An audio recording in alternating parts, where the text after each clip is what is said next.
Fala Fogão, tá começando mais um Radar Alvinegro, 14 de fevereiro, e eu tô aqui pra gente poder trocar uma ideia a respeito de Campeonato Carioca, Campeonato Brasileiro e também Estádio Newton Santos, a estratégia do Botafogo para conseguir um naming rights.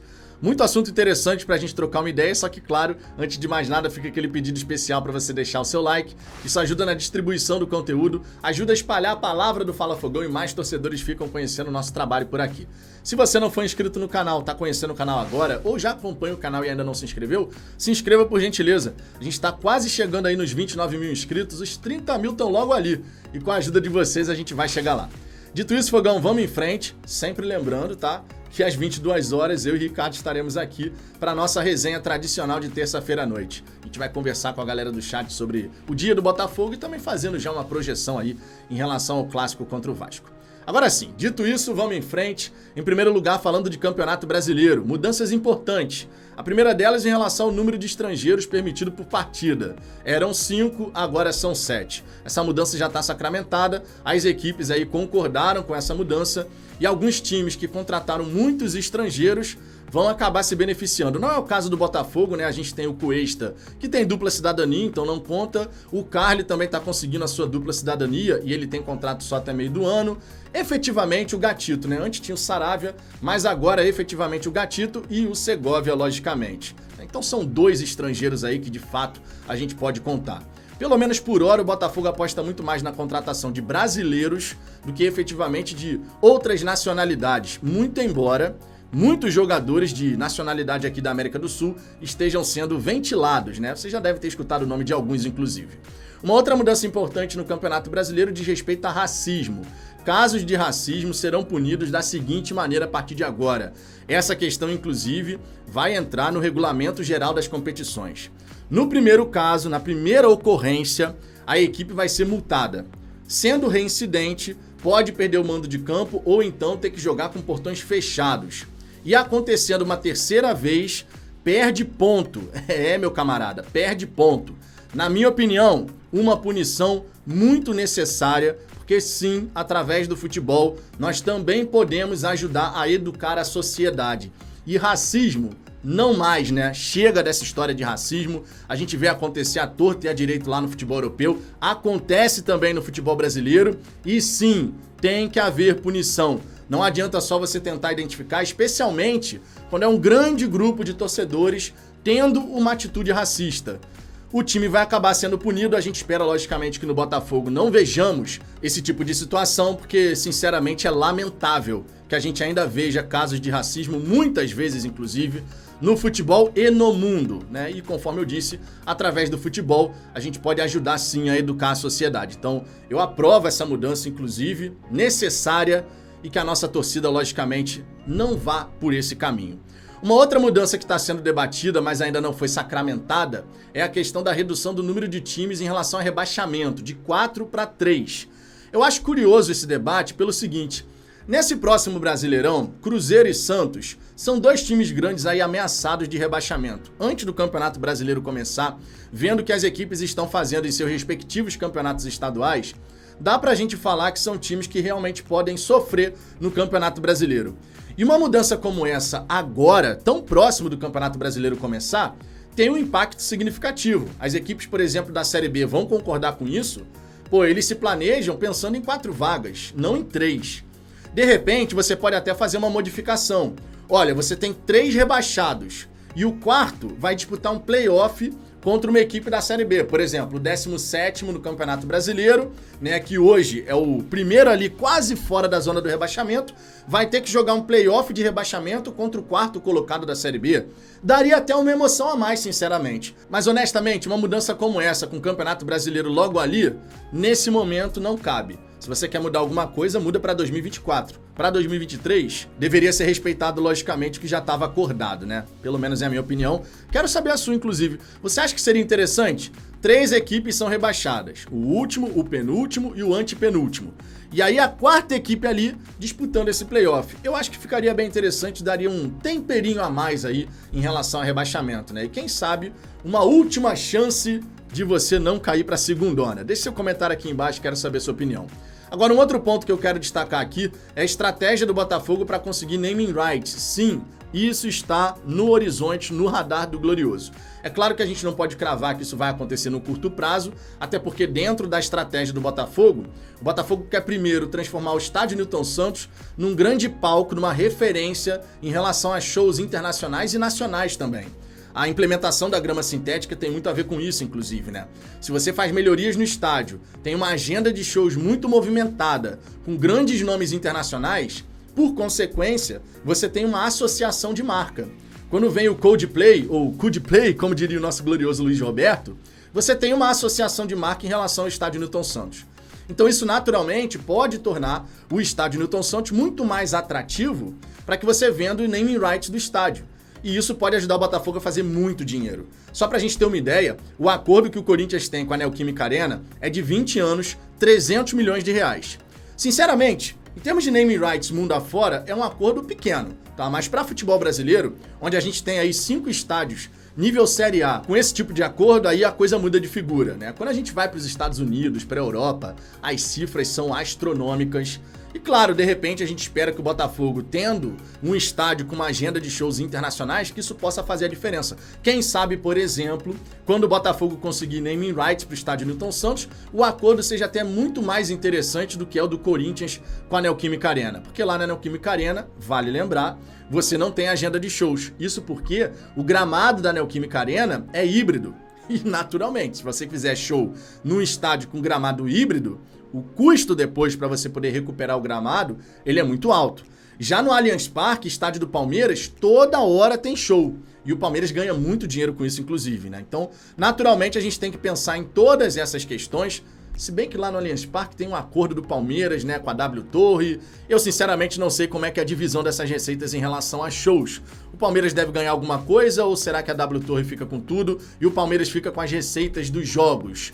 É algo que, sinceramente, eu teria que estudar um pouquinho mais nesse momento, não tenho essa informação. Mas no caso do estádio Newton Santos, o fato é que a receita seria toda nossa. E seria uma baita de uma conquista, mais uma fonte de receita importante. Os shows já serão uma fonte de receita importante, só que, logicamente, a gente tem que pensar em expandir os nossos horizontes. E naming rights, naturalmente, seria uma bela maneira de fazer mais dinheiro no Botafogo. Agora, falando a respeito de Campeonato Carioca, o primeiro ponto que eu quero destacar aqui é que o Flamengo, segundo o Vene Casagrande, pode mandar para o jogo contra o Botafogo, que vai acontecer lá em Brasília no dia 25 de fevereiro, o time sub-20. Primeiro ponto importante aqui, parece que o regulamento não vale para todo mundo, né? Porque até onde a gente sabe, depois da terceira rodada, você não mais poderia jogar com o time sub-20, né? Mas a Ferg normalmente faz aquela vista grossa quando o Flamengo, né, vai colocar um time sub-20, um time misto, enfim, aquela coisa de não colocar os seus principais jogadores. A gente sabe que a Ferg faz essa vista grossa, né? Para uns, o regulamento vale, para o Flamengo não é bem assim. Se isso acontecer, sinceramente, é pro Botafogo buscar dar aquela pancadinha, mesmo sendo time sub-20, dar aquela goleadinha maneira pra gente poder ficar feliz, logicamente, porque do outro lado é a camisa do Flamengo, irmão, eu quero ganhar independente de qualquer coisa. Agora, outra questão em relação ao campeonato estadual que vale destacar é a parte de direito de transmissão, né? A Brax, que negociou com as equipes aí, né? Negociou inclusive com a Band para poder ceder os direitos de transmissão. A Brax percebeu que sem Botafogo e Vasco vai ter prejuízo. Mas não era o Flamengo que conseguia pagar o campeonato sozinho? O Flamengo não era o todo poderoso e por isso ele ia receber mais que o dobro das outras equipes? Pelo visto, não é bem assim. E a Brax já fala, né, justamente em conversar após o fim desse campeonato estadual com Botafogo e Vasco. E o Botafogo, naturalmente, teve uma medida assertiva nessa questão. Fechou com a Cazé TV, recebendo 8 milhões de reais, segundo foi informado. Receberia 9 milhões da Brax, o Fluminense só chegou a receber 14, porque Botafogo e Vasco não estavam no acordo e com isso sobrou mais dinheiro para o Fluminense. Mas a grande realidade é que o Botafogo e o Vasco fizeram um posicionamento. Ao não fechar num acordo que eles não concordavam, eles se posicionaram diferente do Fluminense. E agora, naturalmente, pode colher os frutos, né? Nessa conversa com a Brax, pode conseguir um acordo muito mais interessante. E é isso que a gente espera que possa acontecer caso o Botafogo realmente queira fechar contrato com a Brax, né? Então esse é um ponto interessante para a gente observar. Vamos ver quanto que vai ser oferecido, se a Cazé TV de repente vai continuar querendo transmitir os jogos como mandante do Botafogo. Tem tudo isso envolvido aí e a gente tem que observar, tem que acompanhar o desenrolar dessa história. Um outro ponto a respeito de Campeonato Carioca é a premiação ou a ausência dela para o campeão estadual. Pois é, como em outros anos, não se sabe se o campeão do Campeonato Carioca vai receber um faz-me rir. É o que está sendo falado mais uma vez. É impressionante como isso se repete e a Ferg não consegue dar um jeito nessa situação. É impressionante. Mas honestamente, eu acredito que o Botafogo tem que buscar essa taça independente de qualquer premiação. Tendo ou não. Ser campeão do Campeonato Carioca nesse começo de trabalho do Luiz Castro seria muito interessante. Seria uma injeção de ânimo, de confiança para toda a comissão técnica e para os jogadores. E para a torcida também, né? Seria um tapa na cara da Ferg, o torcedor ficaria feliz e essa empolgação seria muito bacana no início do Campeonato Brasileiro, da Sul-Americana, Copa do Brasil, enfim, os principais desafios da temporada, né? Vencer é sempre muito importante. E dentro do Botafogo a gente tem que retomar essa cultura vencedora, né? Sempre importante. Não ficar só no discurso, mas a gente vê na prática os resultados acontecendo. Não tem premiação, mas levantar a taça seria colocar um sorriso no rosto de todo torcedor botafoguense, sem a menor sombra de dúvida. O último ponto que eu quero destacar aqui, Fogão, é a respeito do clássico entre Vasco e Botafogo. Para começo de conversa, o Segovia não vai poder enfrentar o Cruz Maltino. Ele não tá suspenso nem nada, tá? Só que como a partida vale pela terceira rodada, o Segovia só apareceu no Bira da Ferg no dia 19.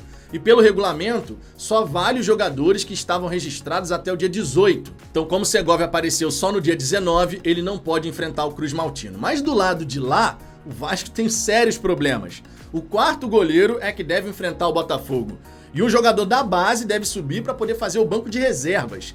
Isso porque 3 dos goleiros do Vasco, desses 4 goleiros que o Vasco tem, inclusive os novos contratados, não vão poder participar dessa partida justamente porque não estavam inscritos até o dia 18. Ou seja, o Vasco tem um problemão nas mãos. Um goleiro oriundo da base vai jogar, né, que é o House, que tem 23 anos, e um outro goleiro da base vai ter que fazer ali o banco de reservas. É claro que isso não é garantia de vitória para o Botafogo, mas é interessante a gente saber disso porque não faz mal nenhum você testar o goleiro o tempo inteiro, né? Vai que o garoto tá nervoso, tendo a chance de jogar uma partida como essa.